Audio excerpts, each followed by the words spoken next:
What's going on, everyone? Welcome to another episode of the Mindset Podcast. Today is a very special episode for two reasons. Number one, we have a phenomenal guest, President and CEO of the Children's Trust, Mr. James Haj, who is joining us today.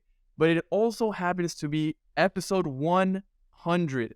100th episode, 100th guest today. We're so excited. Thank you all so much for your support, for following us along on this journey, 3-year journey to get to 100. And we're so excited to kick it off with none other than Mr. Haj, who is a leader in our community and someone who so many young people, young professionals, really anybody who is in Miami-Dade County aspires to live a life like.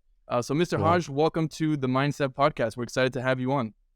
It's great to have you, Gabe and Anthony. Thank you very much for inviting me to have me on. And truly is an honor to be the 100th podcast. So congratulations, and at your age to for both of you to be out in the community.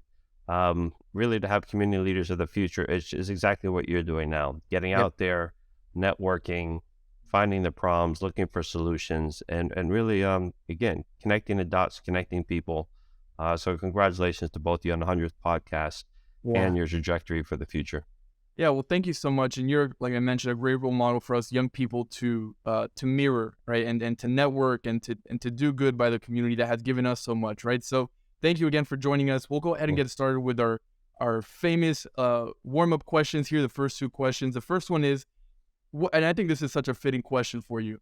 It might be a little bit difficult, but nonetheless, we're excited to hear your answer. And that is, what is the most Miami thing you have ever done? Yeah, well, that's a hard one because, I'm born and raised. I am Miami. I've been here 54 years. I've been left Miami for 2 years to go to school, but I bleed, Miami. So I guess if you probably going to enjoying the beautiful beaches of Miami is the most Miami thing I've ever done. But watching this great city for the last probably 35 years, what really boomed to come to the great international city is today. I've enjoyed it all throughout Miami, but the beaches are probably, if you have to pick one thing, is probably enjoying the beautiful beaches that we have. We have in our own backyard. People from all over the world come to see our beaches, and sometimes we don't take advantage of the beauty we have right here. It's so interesting, right? And I think I have so many buddies that live in Chicago and New York and California, and they're like, dude, you must be living on South Beach. I'm like, no, actually, I probably go to the beach like only a handful of times during the year. But it's so true. We have such amazing places here in South Florida. And as we were kind of creating these questions, I was like, that's such a funny question.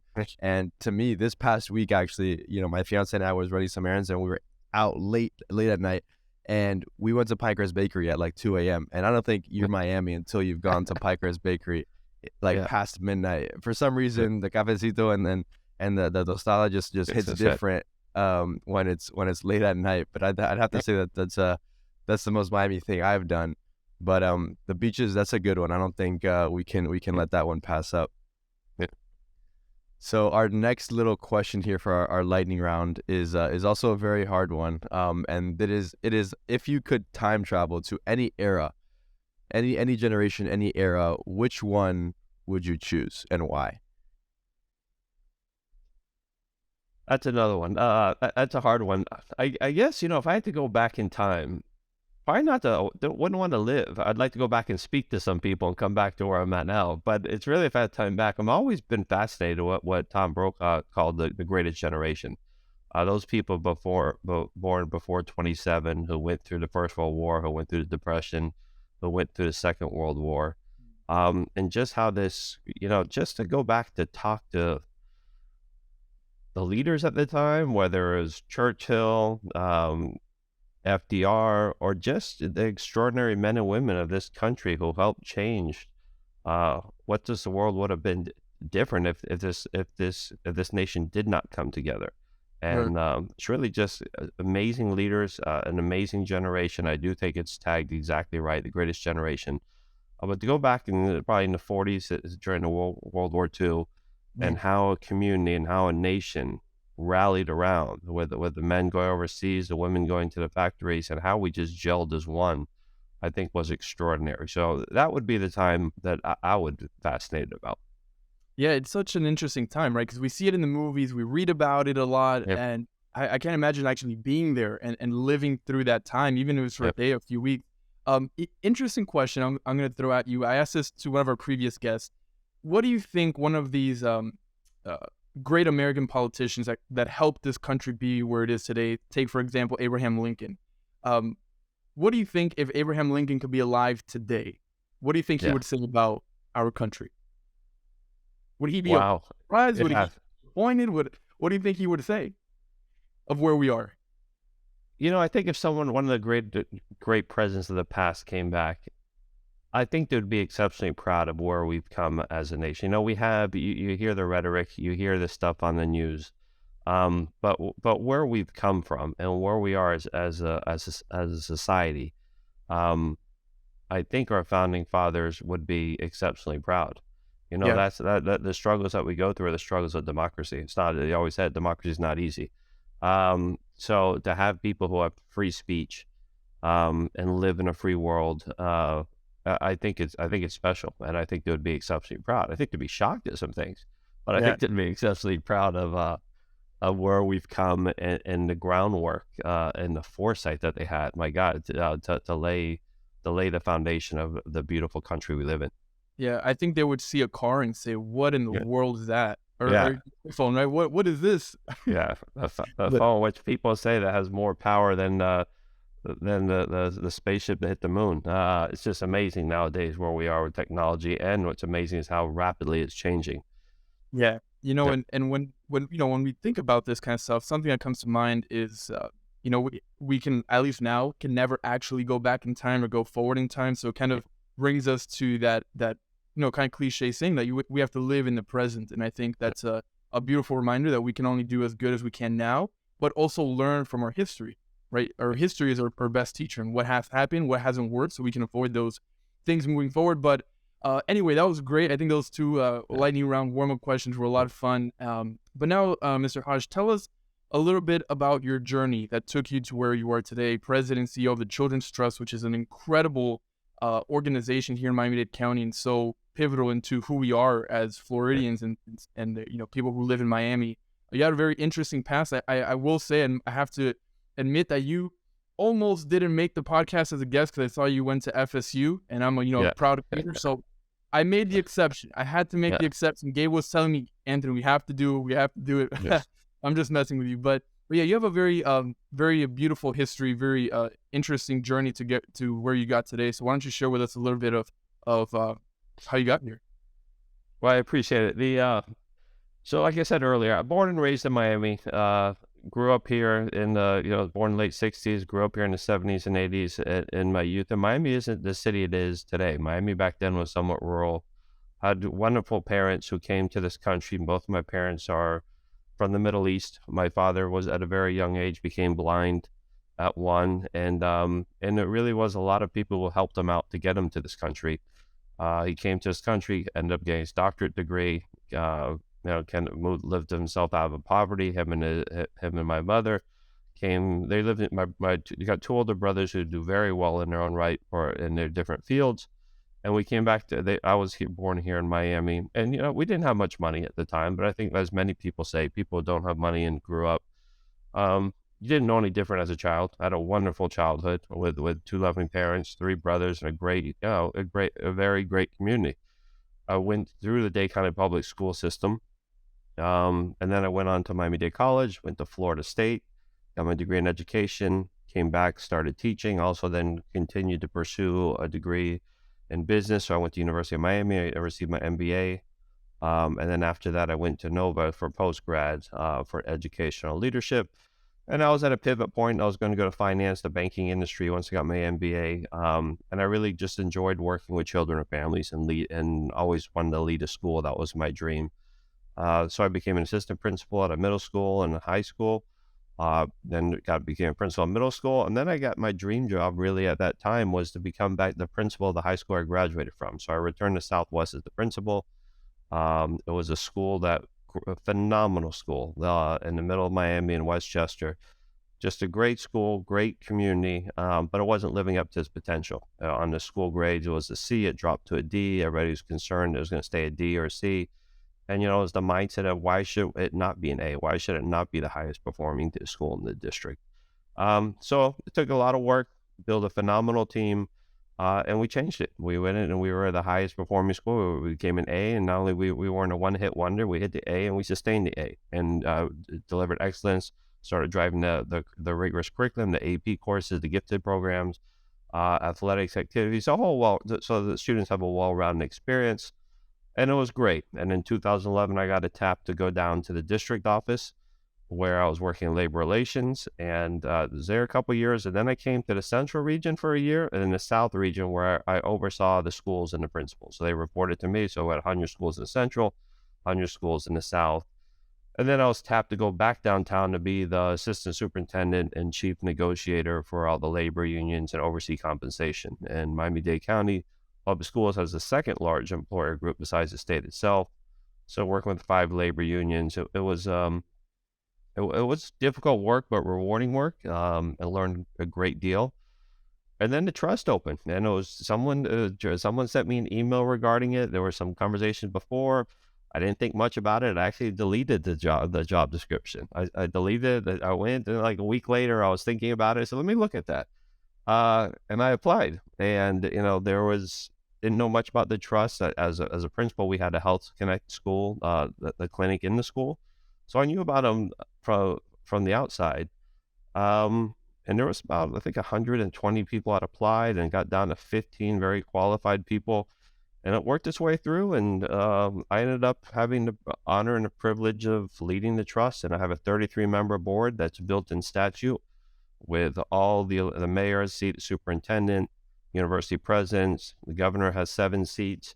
So there's a lot of people that dictate, a lot of my position and that they hold, and institutions have a seat at the trust. And it really is, how do we help children and families? Got a phenomenal team.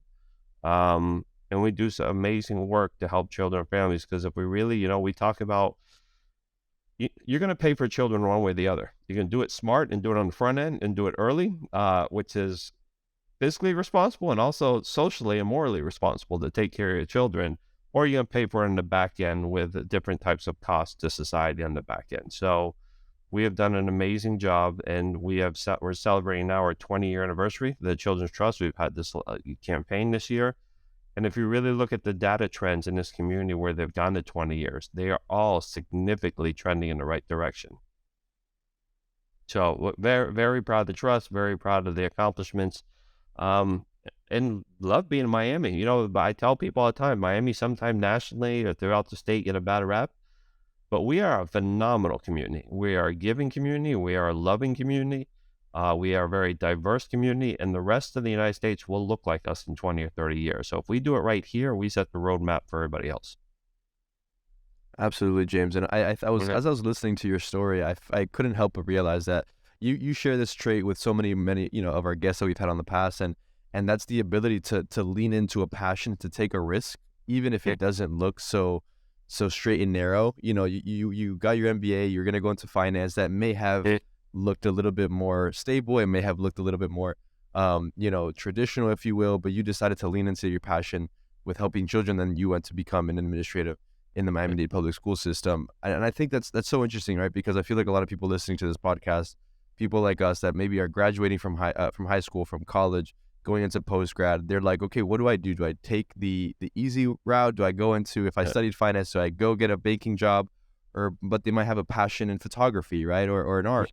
And that's so much of what we talk about here at the Mindset Podcast. And you're such an ideal example of this. And I want to talk to you about that for a second.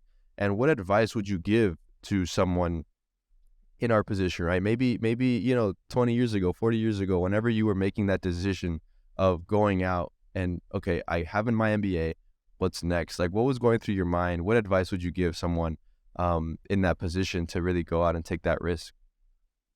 Yeah, good question. And I love the Mindset Podcast because it really is mindset. When you start going through these things, I never thought I'd go back to be the principal of the school I graduated from. I never thought I'd be the CEO. Things just happen. But reflecting on all the positions I've had, every leadership position starting, I was never prepared for any one of my positions. I always felt I was grossly underprepared. but you apply and you go and you get the job and you rise up and you step up to the next ladder. Then you go for another job that you may not necessarily be prepared for. And you just got to put yourself out there. If you do not and it's an uncomfortable place to be. But as you know, and as you see from all, when people talk, it is through the struggle where you grow. It is through being uncomfortable where you actually grow. Wait. And that's not an easy position to voluntarily put yourself in. So you got to continue just being hungry and driven. And one thing for me, and I've always prided myself. I think I've done a phenomenal job of building teams. I've always hired people much smarter than me.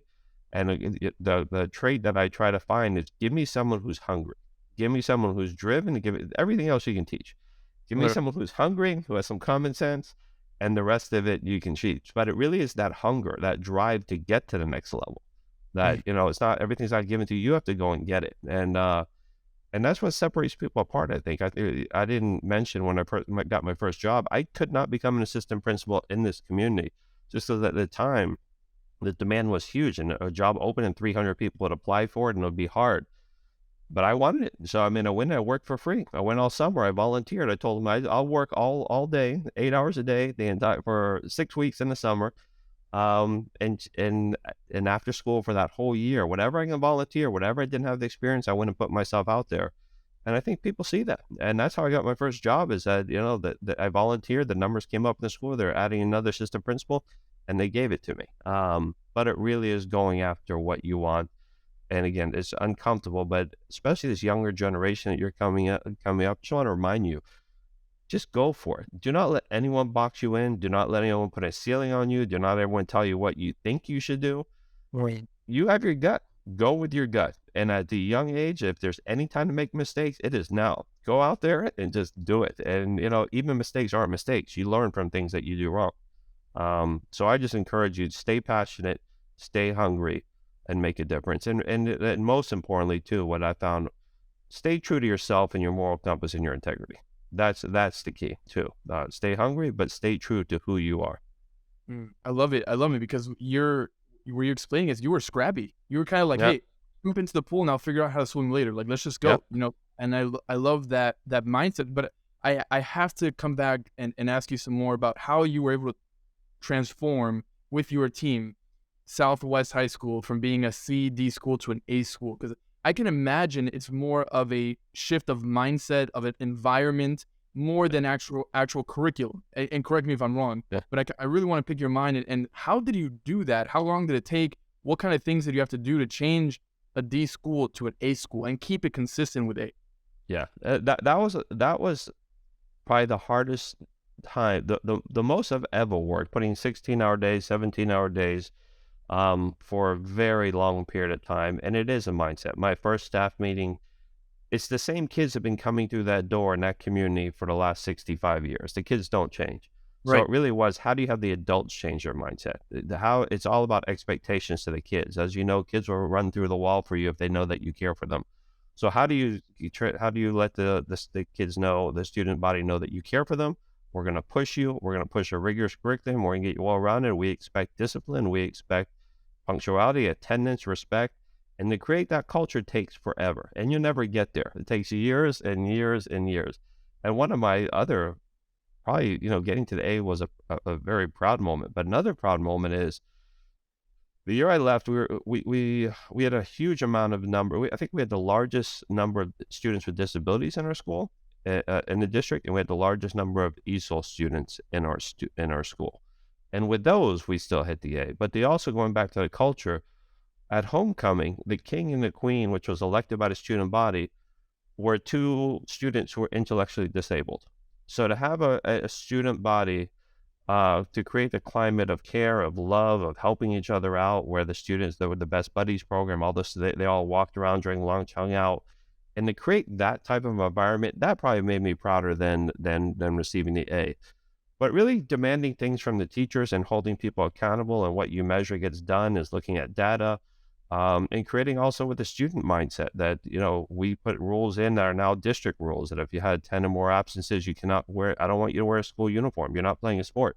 If you're getting in trouble, if you don't have your grades up, if you don't have your test scores up, And then also letting all the coaches, and we had you have hundreds of coaches, club sponsors, band, cheerleading, everybody aligned, speaking the same language, looking at the same data points. So if a kid goes from the 6 core teachers to football to band, the same teacher is saying, hey, listen, you have 3 tardies, you're close to passing the FCAT, whatever it is, it's really alignment of everyone doing the same thing in a nurturing environment.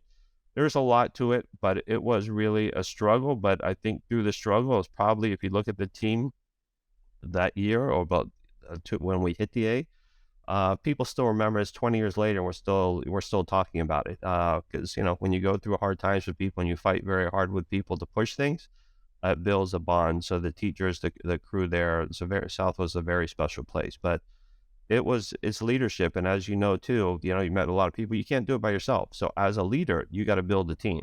You have to build a very large team, and then you all have to be rowing in the same direction. Well, I got to tell you, I think one of the things you forgot to fix at Southwest is, I don't know if you remember, but the bleachers from the basketball court are like half foot. So funny story, I was playing basketball there, right? We were talking about basketball before we jumped on the air. That Gabe and I played basketball in high school. And I was playing a basketball game there at Southwest, and I'm running down the sideline close to the bleachers. And this huge guy from the other team, my opponent, shoves me, like literally like a piece of football player. He shoves me into the bleachers, and I go head first. And of course, it doesn't help that the bleachers are like about that far from the actual court. So I go head first. I almost lost a lung at Southwest. So if you can ever go back, if you go back to the school board or whatever, if you can maybe just extend that a little bit more, the bleachers from the court, I think you'll save a lot of lungs and things from falling off. Well, he did. That was also another area of improvement that took a lot of time. Is when you have a building that was that was made in 1956, it's really hard to bring that up to speed, and the cleanliness and the beautification. But the gym, we spent a lot of work on that, as much as you can. It's a small gym. It is a beautiful gym. I did want to ask you, when you applied to the Children's Trust, how much would you say was relationship with the people making the decisions, or the networking that would go behind the scenes? Because a lot of times we talk here on the podcast about your relationships are everything. They're probably more important than currency right now. So when you mentioned you work for free, we encourage that sometimes, right?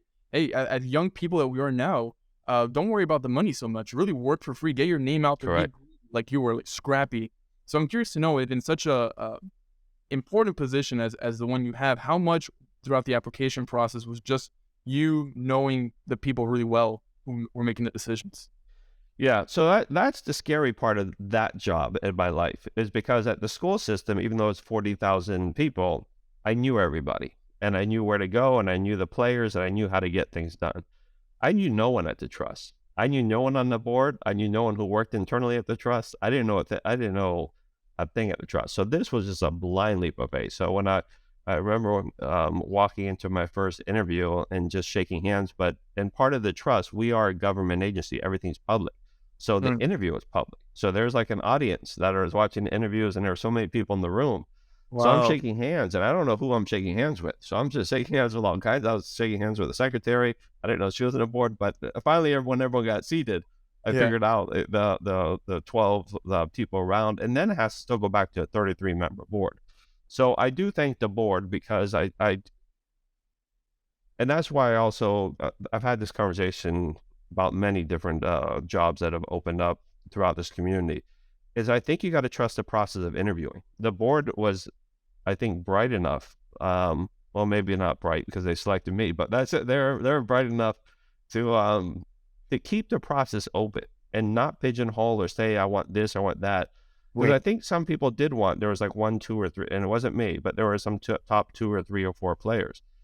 And it ended up, they went with an unknown that no one knew. And it was a huge leap of faith for them. So I think going through the process, and not saying that this may be the best one, or internal or external, but they really went through, and they were very good. They spent months just going through interviews and getting feedback, but they took a huge leap of faith in selecting me, because I was a very much unknown throughout the process.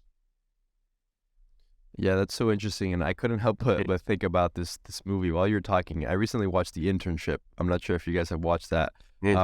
But basically, it's a movie about these 2 guys, Owen Wilson and Vince Vaughn. Yes. I'm giving you the synopsis here. That they get fired from their traditional sales job. They take an internship at Google.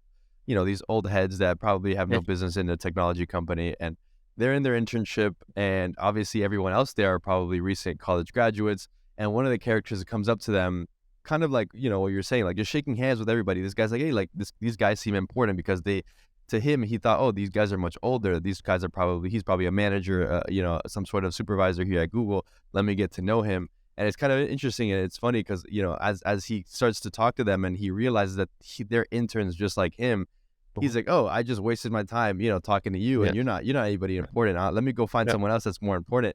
And I say that because, you know, Anthony and I talk about it all the time. Not only having a network of people that may be in a place where you want to be one day, and you know, getting to know the higher ups and the people that are leading this community today, but getting to know your peers, right? Because, you know, one day those peers of yours are going to be in those positions that may be able to help you get a position, or, you know, get you a job, or be able to connect you with somebody. And I think that's so important. And I couldn't help but think about that when you were talking about that story. But I want to scale back a little bit. You did mention culture back when you were at Southwest about, you know, at the prom, and the prom king and queen. And I want to talk about that for a second, because I feel like, as I've heard your story from Southwest to now the Children's Trust, building teams has been a pivotal part of what your role is at, I'm sure, both of those locations and both of those positions. Speak on the culture and how important the culture has to be in order to set the expectations, right? Because as a leader, we say here at the Mindset Podcast, and I'm sure you can agree, a leader, one, casts the vision for what the organization is to do, but they're also a servant to the people next to them and underneath them. And, you know, as much as you can uphold that role as being there for your peers, for your employees, for your team, setting that culture is a part of that. How important has it been for your success with getting Southwest to a D, now to an A school, and with your success at the Children's Trust with 33 board members? How pivotal and crucial has it been to set a lasting culture for the people at those organizations? Yeah, I think culture is everything. There's a great quote I saw a couple of months ago. It talks about culture eats strategy for lunch. You can have the best strategy. You need to have the culture. Going back, I think you mentioned about the movie you were watching about shaking hands too. I also think it's critically important. This goes to culture, is that at Southwest too, the security, the custodians, the bus drivers, those people who they have to be treated with a high level of respect. From myself, from the team, from the student body, from anybody else. Part of culture too is that you respect everybody, no matter what their role is. I'm not, as a CEO, I'm not important in that, no more than that custodian. I want that custodian to bring their A job, their A game. I want them to feel empowered. I want them to feel cared for. And I think part of being a leader is having great empathy, that you care for each and every one of them. There was a scenario I went back to Southwest for Alumni Association. There was like 3 or 4 custodians knew I was there, and they wanted to come say hi to me. And someone would say, hey, you got to go out there. They're knocking on the door. So I went out there, and there are many older ladies and older gentlemen, but in honest, I don't speak Spanish well. I don't speak Spanish, but they don't speak English. But we had a great bond. You know, there was a group that they just knew I cared for them. If they were going through everybody in your organization, no matter where you lead, everybody will go through a tough time, whether a divorce, whether a health issue, whether a death in a family. And at those times, you need to be there for those. And I think knowing and showing up as a leader to be there during those tough times also strengthens their commitment to you and the organization and the culture long term. So I think culture, no matter whatever position you are, and empathy as a leader are huge. And I don't think we talked about that enough. We talk about strategic plans. We talk about all that. But people need to want to come to work, feel valued coming to work. You want to get the best out of them. And you want it to really, you know, that's where they spend a majority of their day. You want it that they enjoy being there. So we work hard, but culture is something very difficult to navigate. I mean, it's not easily measured. It's very difficult to navigate. It'll never be where you want it to be. Then you'll have great days and you'll have bad days. But you just keep on pushing. You keep on pushing day in and day out to try to create the culture that you would like to work in. It's interesting, right? Because culture, like you said, is not putting a coffee machine or a vending machine or, you know, an ice cream cone stand every Monday, right? Like, that's not culture. Culture is what you did, right? Really connecting and engaging with your people, and all people from all different positions. And that humility that you show everybody is something that I think a lot of leaders today are missing, that humility aspect of it. And I think that plays a big part of culture and making people feel wanted, loved, appreciated, and of course, investing in your people like you did makes them want to come back, and in the long term benefits you and your organization. So it's great and very refreshing to hear that, Mr. Haj. And I'm curious to know now, what are some of the struggles? You mentioned a few already, but maybe you have other examples that you can share with us of some struggles you've been through, some examples of some hardships that you've gone through and how you overcame those struggles. Because a lot of what we talk about here and we share with our audiences, that success is a very bumpy road. It's a long journey. It could be lonely at times, and it's not easy, and it shouldn't be easy. And that's why there's the 1% of the world, because it's hard to be successful at something and master your craft. So I'm sure you have your fair share of struggles and challenges you face, and maybe you can just share a few with us. Yeah, I think every leader has struggles. As you talked about, every once in a while we get together a group of CEOs. It could be a very lonely place. People, you are, as a leader, you're juggling many different things, and nobody really sees all the different things you see. And no fault of their own. Everybody has different assignments. But I think probably the top two, leadership comes usually during crisis. I think the hardest times for me were during 2008 when the bottom broke and you're leading a school and all the funding dries up, and you have to probably, we're looking at reducing teachers, cutting programs, everything that you got to deal with. And when you're leading, those are your people. You don't want to lose your people. You want to try to support people that they're during tough times when you need to show up for people. And probably during COVID again too, when everything went south really quickly. And I think that's where leadership really shines. In 2008, again, the bubble broke. And then the hard part there was going back to trying to make Southwest an A, is that the bubble did break and we're going through hard times, but that's no fault of the kids. They still need a phenomenal education. They still need to be supported, and we're still trying to drive home the academic success and prepare them for life. And the teachers are going through very difficult times. So how do you keep the culture, which is even more important when everything's falling apart? And at home, they're having issues with, just paying the mortgage and all the stressors that they face day in, day out. The teachers are coming at it, the kids are coming with it, the parents are shouldering it. And how do you keep navigating through that and try the best you can? And it's easy in hindsight to look back and say, oh, I should have done this. But when you deal with the best information you have at that time, and you're trying to make things happen. So I think it really is focusing on culture and climate during those hard times. It's not the X's and O's, it's really just how do you keep people through, motivating them, know that you just keep on pushing, we will get out of it.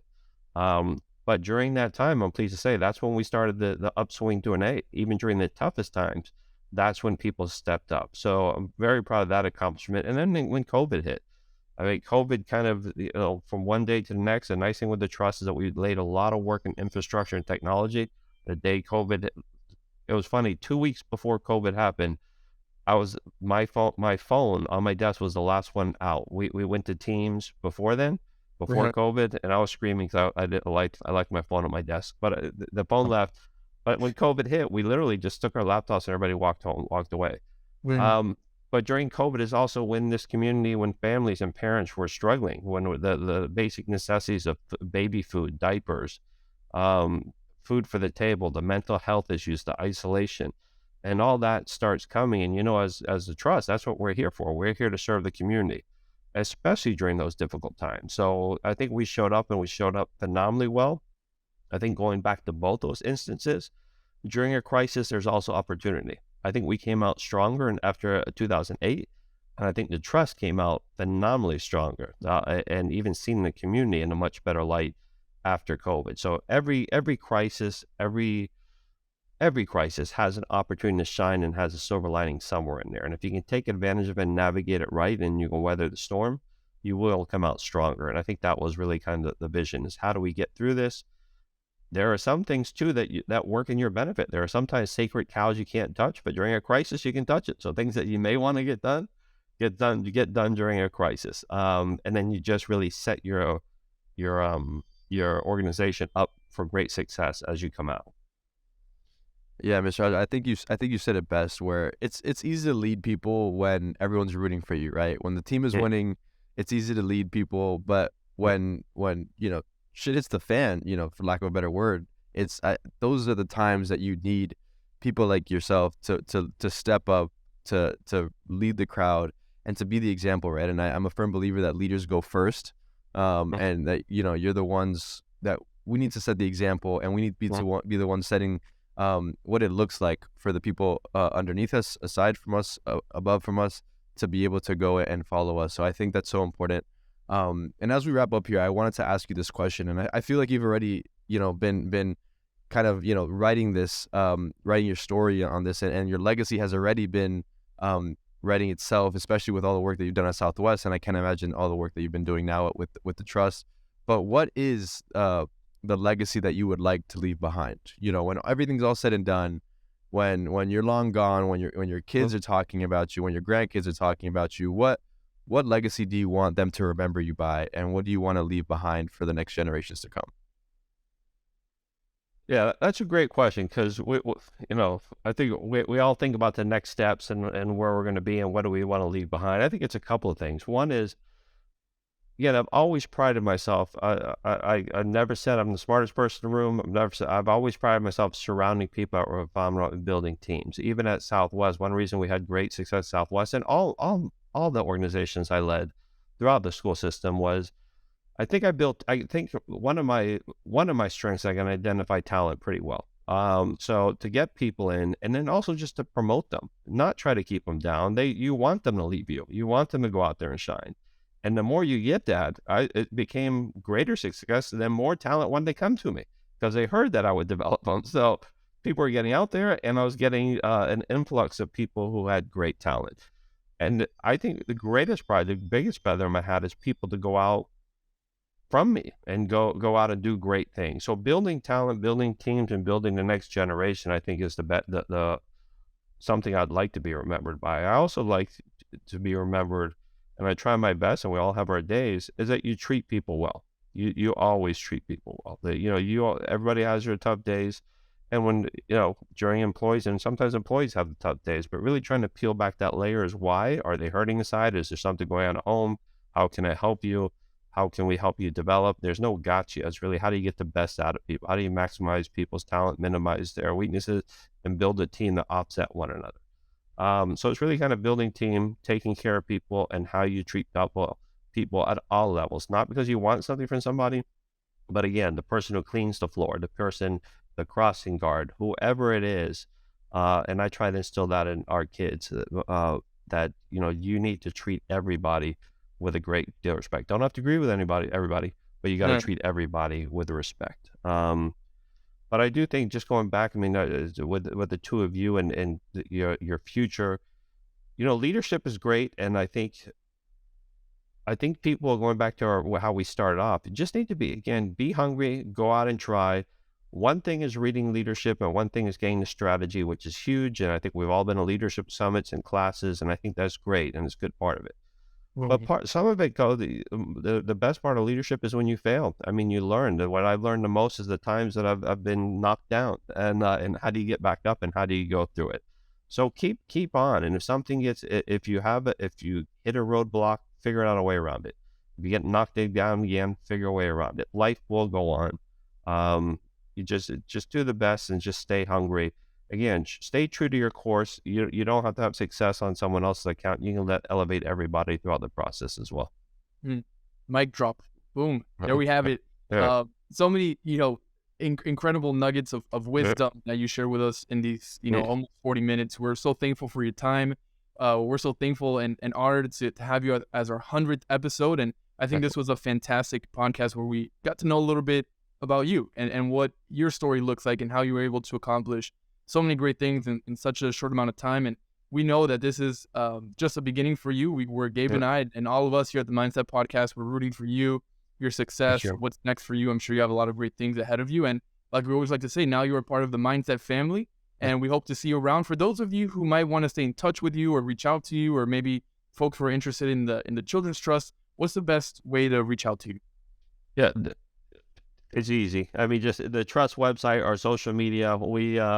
We're on all the social media platforms. I am the Trust. We have teams monitoring all the stuff, myself and the team, daily. And one thing we pride ourselves back with everybody is that we get back to everybody. It'll never disappear. So anyone reaches out, we're happy to speak to anyone about leadership, potential opportunities, or just how to benefit children and families in Miami-Dade County.